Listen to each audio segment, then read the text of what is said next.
बेगमगंज से हमारे संवाददाता शरद शर्मा की स्पेशल रिपोर्ट। मनाया रानी अवंतीबाई का बलिदान दिवस। विशाल वाहन रैली निकाली गई।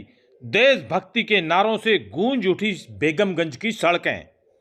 बेगमगंज में रानी अवंतीबाई का बलिदान दिवस जोश खरोश के साथ मनाया गया। लोधी समाज ने लोहा मिल तिगड्डे से बस स्टैंड तक विशाल वाहन रैली निकाली, जिसमें दर्जनों की संख्या में मोटरसाइकिल सवार हाथों में ध्वजा लेकर शहीद वीरांगना रानी अवंतीबाई अमर रहे के नारे लगा रहे थे। मुख्य सड़क नारों के साथ गूंज उठी। युवाओं के द्वारा रानी अवंतीबाई की शोभा यात्रा वाहन रैली के रूप में बड़े ही धूमधाम से ढोल नगाड़ों के साथ निकाली गई।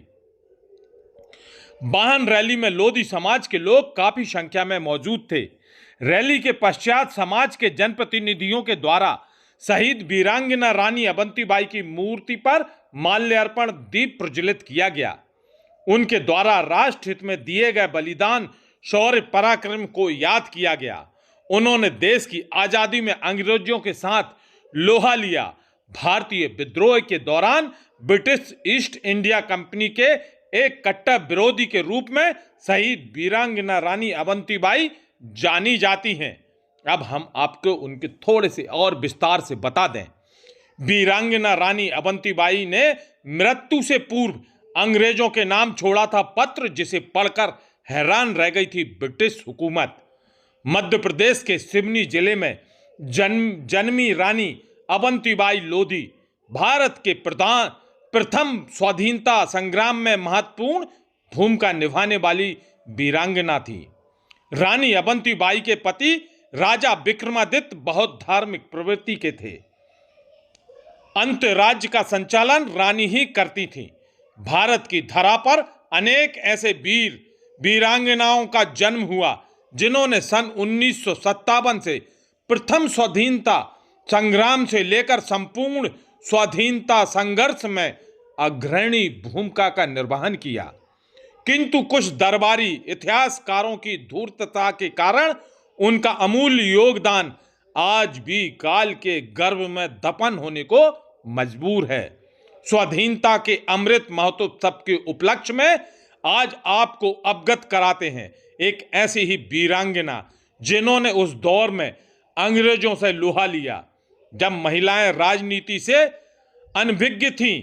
हम बात कर रहे हैं रानी अवंतीबाई की। इनका जन्म 16 अगस्त 1831 को मध्य प्रदेश के सिवनी जिले के मनकहेड़ी ग्राम में हुआ था। इनके पिता राव जुझार सिंह 187 गांव के जमींदार थे। अवंतीबाई की संपूर्ण शिक्षा घर पर ही हुई थी। घर पर ही इन्होंने तलवारबाजी का प्रशिक्षण भी प्राप्त किया था।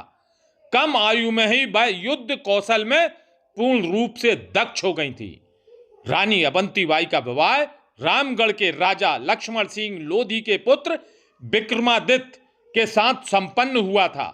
राजा लक्ष्मण सिंह ने रामगढ़ की रियासत में 33 साल तक संभाली और वर्ष 1850 में उनका देह शांत हो गया था। इसके बाद रामगढ़ रियासत की बागडोर उनके पुत्र विक्रमादित्य ने संभाली, लेकिन विक्रमादित्य का नाम राजकाज की अपेक्षा धार्मिक कार्य में अधिक लगता था। यही कारण था कि सारे के सारे निर्णय रानी अवंतीबाई ही करती थी।